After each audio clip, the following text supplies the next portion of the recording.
तो है, भोजन तो करना है, लेकिन भोजन में क्या खाना है क्या नहीं खाना है ये बहुत महत्वपूर्ण बात है, क्योंकि जैसा खावे अन्न वैसा होवे, जैसा पीवे पानी जैसी बोले वाणी।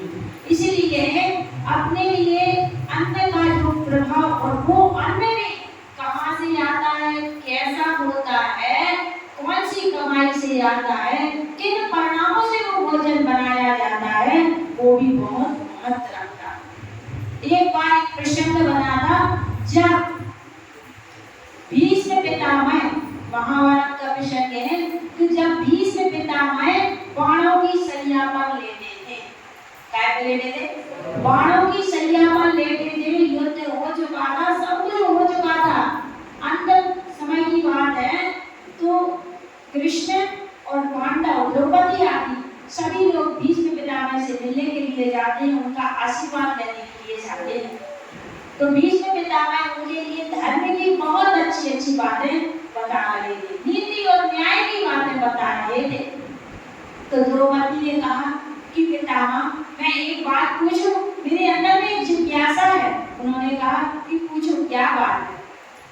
द्रौपदी कहती है कि अभी आप इतनी बड़ी बड़ी न्याय नीति की और धर्म की बातें कर रहे हैं, आपका उस समय में कहाँ बुद्धि खो गई थी, विवेक कहाँ खो गया था जब हमारा चीरहरण हो रहा था और आप शांत बैठे थे, आप कुछ नहीं बोल रहे थे, अभी आप ज्ञान की इतनी बड़ी बड़ी बातें दे रहे हैं और उस समय में इतना अन्याय तुम्हारी आंखों के सामने होता रहा और आप कुछ नहीं बोले।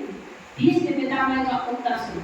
उन्होंने क्या कहा कि बेटा उस समय में मैं कौरवों का भोजन ग्रहण कर रहा था।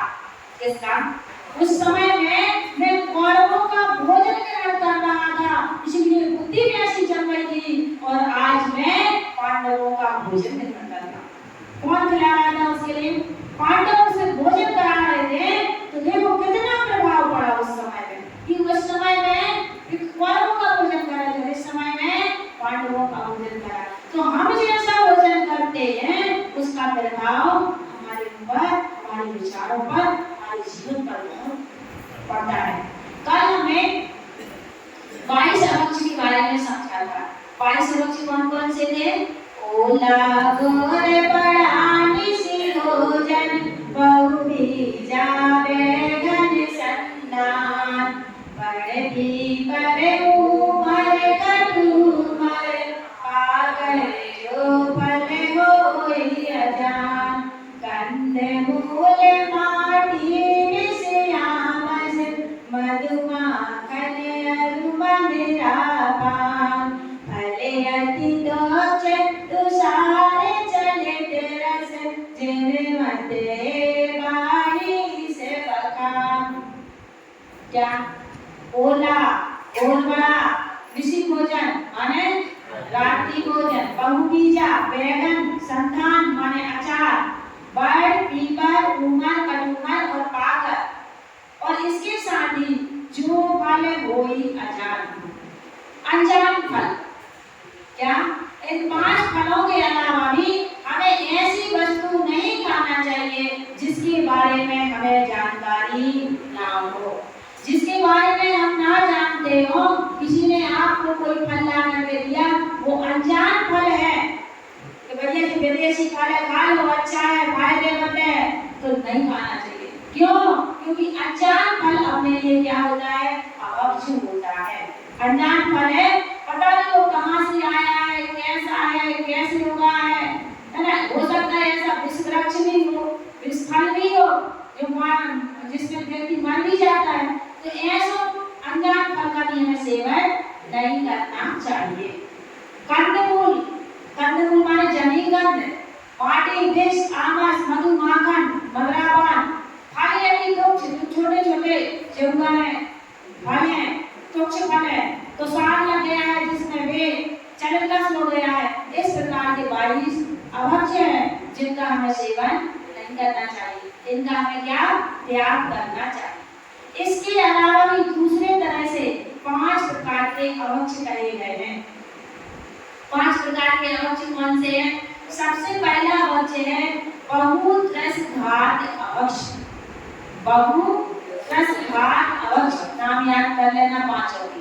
पहला है बहुत्रसघात अवक्ष, दूसरा है बहुस्थावर घात अवक्ष, दूसरा क्या है, तीसरा है प्रमाद कारक या मादक अवक्ष। तीसरा कौन सा है, प्रमाद कारक या मादक अवक्ष। चौथा है अनष्ट कारक अवक्ष, चौथा कौन सा है, और पांचवा है अनुसेव्य अवक्ष, पांचवा अनुसेव्य अवक्ष। सबसे पहले बहुत्रसघात अवक्ष मतलब जिन पदार्थों के सेवन करने से, ध्यान से सुनना, इसी में इसी की परिभाषा है, इसी शब्द में उसकी परिभाषा है। जिन पदार्थों के सेवन करने से अनेक त्रस जीवों का घात होता है उन्हें बहुत्रसघात अवक्ष कहते हैं।